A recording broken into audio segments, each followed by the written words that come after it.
Pasca gas amoniak yang menyebar ke rumah warga, kondisi kesehatan warga Kelurahan 1 Ilir, Kecamatan Ilir Timur 2 mulai membaik.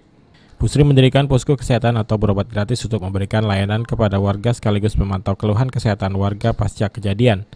Menurut Dr. Cahyani, salah seorang dokter dari Rumah Sakit Pusri, kondisi warga saat ini masih dalam batas normal. Hanya saja warga masih membutuhkan perawatan, khususnya balita, anak-anak, dan remaja yang masih mengeluhkan sakit di bagian saluran pernafasan. Di posko berobat gratis yang berada di Kelurahan 1 Ilir ini ada 3 personil, diantaranya dokter umum, perawat, hingga ahli farmasi yang bertugas di Rumah Sakit Pusri. Dokter umum Rumah Sakit Pusri Palembang, Cahyani, mengatakan selama 5 hari pihak rumah sakit akan memberikan perawatan dalam bentuk pencegahan dan terapi. Warga diberikan edukasi serta aspek terapi. Warga akan diberikan obat-obatan di mana hal ini untuk memulihkan kondisi kesehatan mereka.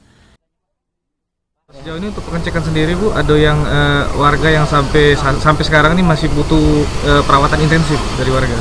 Kalau perawatan intensif sih belum, mungkin cuma perlu terapi berupa obat-obat aja sih, sama observasi sendiri di rumah.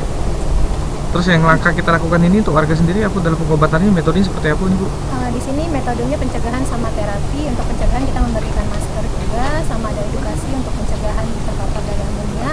Yang kedua terapi obat-obatan. Untuk pencegahan sama terapi. Nutrisi juga. Iya. Pemberian nutrisi berupa susu. Pemberian susu dan pencegahan. Ade Sunandar, PAL TV.